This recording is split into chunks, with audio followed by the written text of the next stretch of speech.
saw you from across the room. When our eyes met, I never knew that I could feel this way, and it's kinda strange.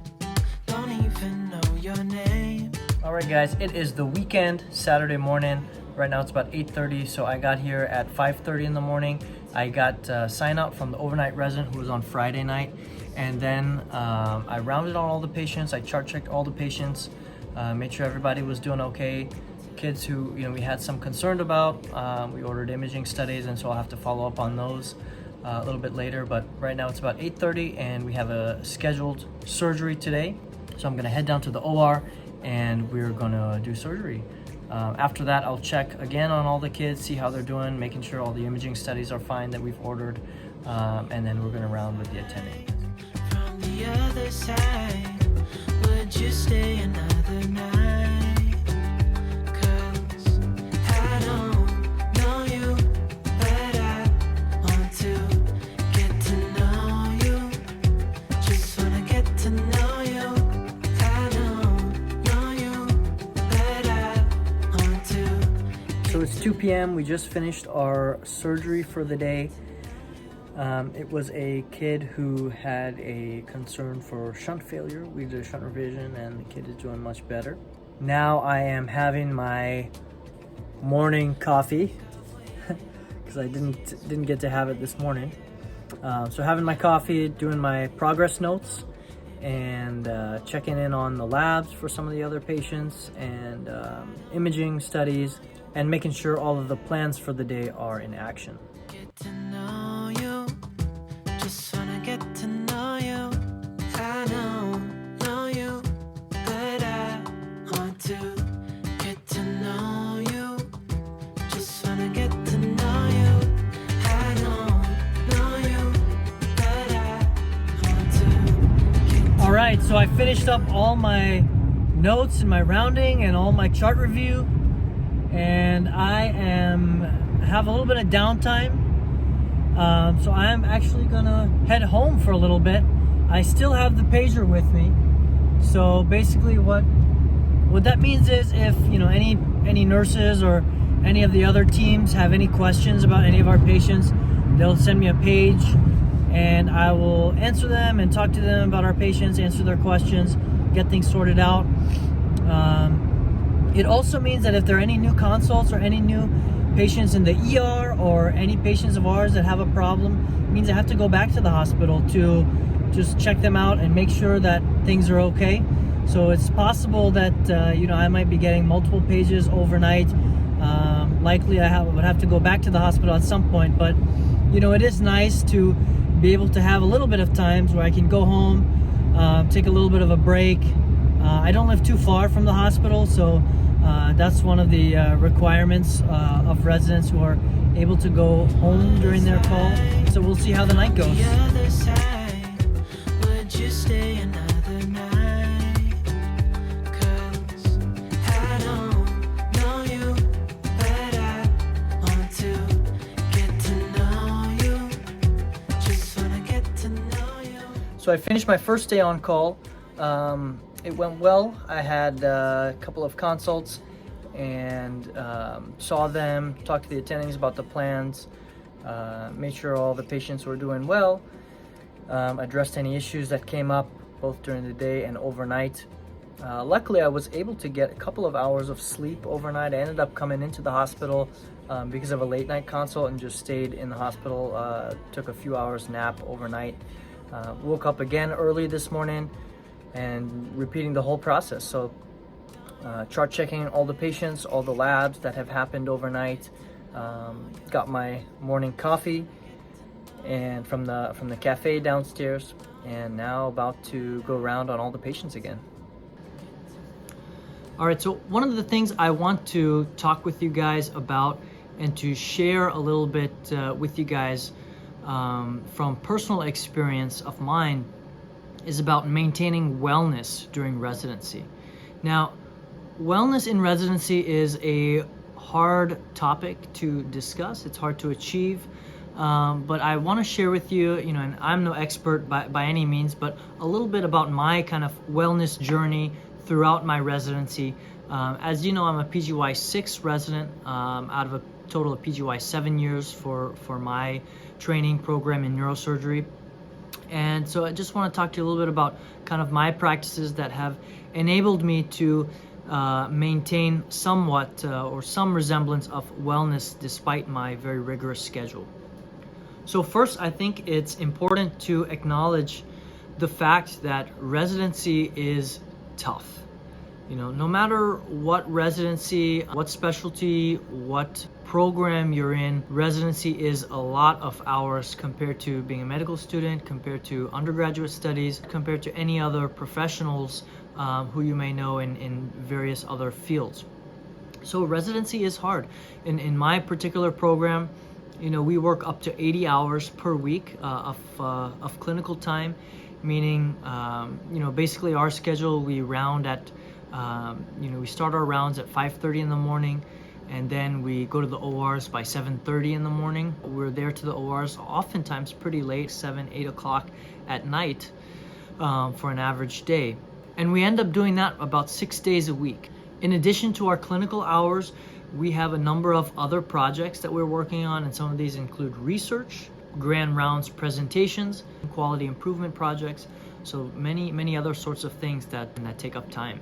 In addition to the time constraint, we are in the unique position of making very difficult critical decisions and being involved in those decisions. We have many important kind of critical actions. For me particularly, in surgery, every movement is something that I have to be aware of and be mindful of and be cognizant of, because any wrong movement could be very harmful to a patient. And so when we're here at work, we're all the time dialed in, and so mentally there's a lot of stress that comes along with this job. And lastly, the stakes are high as a resident, right? You're involved in people's care. When people are at their most vulnerable stage, sick, ill in the hospital, they're relying on you to put in the correct order, to assist in surgeries, to the best of your ability. Both they and their family are counting on you. And so the stakes are high and the stress is high. So with that said, wellness is critical for residents. In order to perform at our peak, we have to be healthy. And it's important for us to be able to sustain this level of performance, not just throughout residency, but also into our careers 10, 20, 30 years down the road. So wellness is critical in enabling us to achieve all of those things. Personally, I view wellness as 3 important facets. Now, for those of you who follow my wife, Monica Ganguly, she is a psychiatrist, child and adolescent psychiatrist, and also soon to be beginning consult liaison fellowship in psychiatry, and also truly a wellness expert. So she has a lot of extra details and very thorough information on her page about wellness. But me, I'm a surgeon and I'm very simple-minded personally, so I view 3 main facets of wellness. And for me, these are mental, physical, and social aspects are really the key to ensuring wellness. So firstly, talking about mental aspect of wellness. I think it's important to have and maintain hobbies outside of work. I can't tell you how many times having an outlet, having a way to de-stress, a hobby or a passion, to get your mind away from the hospital and just reset has been so valuable and enables me to be calm and at peace with myself. So it's important to have some way to mentally de-stress and clear your mind so that the next day you're able to come back sharp and ready to go. The next aspect of wellness is physical wellness. And for me, that means it's important to have proper nutrition and exercise often. Personally, I like to pack my meals to work. I find that when I do this, I have much more control over my diet, over what I eat, and I can feed my body really nutritious meals, and that helps keep me sustained for longer. In addition to packing my meals, I try to exercise at least 3 to 4 times per week. Some days it's very challenging if I end up getting home late, and for me, waking up earlier than 4:30 in the morning just to work out doesn't work for me. The last way I am able to maintain physical wellness is by reducing the amount of TV time in the evenings. It's much more productive and you feel much better by omitting TV as a regular activity and instead doing other things. And then the third aspect of wellness for me is social wellness. Now, what that means for Mo and I is having friends outside of work. Many of our co-residents and co-fellows are friends. Oftentimes when we hang out with just work environment people, the conversation ends up being more work. And so while that can be somewhat entertaining, I feel much more refreshed having completely different conversations, meeting people who I don't see, catching up with people who I haven't seen for a long time. And so we also make it a very important point to maintain friendships with close friends and meet family members often, just to get some variety of conversation, for some variety of perspective, and that also refreshes our minds. In addition to having friends and meeting family, we enjoy going on various trips. We have limited vacation time, so these are not necessarily always week-long vacations, although when we do get time off, we always like to travel to a various destination. But even for the weekend, like if we both have a weekend off, we will make a quick road trip to a city close by, just something to change the scenery and helps us to reset. So those are kind of the three big things for me personally that I have experienced as to important facets that I'm able to control outside of workplace to help me survive and help me get through residency, despite all of the difficulties and stress that we all face as residents. So if you're watching this, I would love for you to comment and let me know if you have additional ways of maintaining wellness, additional practices. Like I mentioned, wellness is a journey that we're all at different stages of, and I think it's something we can all share and learn from one another. And so I'd be happy and I would really love to learn more about your particular practices and get some tips from you guys as well. So please let me know. And with that, I'll get back to showing you a little bit about my call weekend here at the Children's Hospital. And I hope you guys enjoy seeing what it's like for me on a weekend call. And thank you for watching again. Ciao. Right, so it's about 4 o'clock now. I finished all my tasks for the day, discharged a couple of patients. We didn't end up having any surgeries today.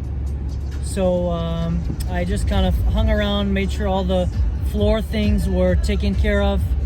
All of our patients are tucked away and doing okay. And so I'm heading home for the evening. I'll probably try to see if I can get in a workout and have dinner and then probably come back to the hospital.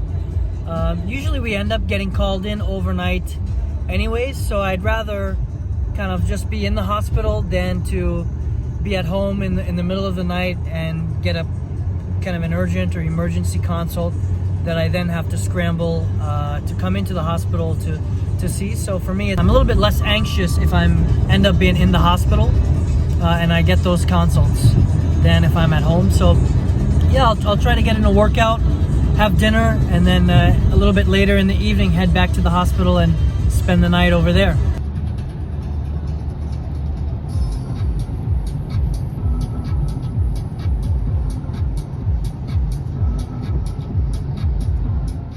So it's 4:30 now. I actually got a consult at 4 in the morning, so I just came in. It's a baby who fell, has a skull fracture. So I just came to the ER here, had to see the baby, and then working on the note now, about to call the attending and get the plan set up for this baby. So overall, not a bad night. I was able to get a few hours of sleep. Had a couple of calls overnight, couple of pages about patients from our ICU who we discussed, plans of care for them, addressed any issues that came up. But yeah, so now gonna finish up this consult and then start kind of the regular day, which will start with rounding and running kind of our overnight list and going over the other consults from the weekend. signing out to the other residents and fellows who are here, starting to round, and then getting the day set.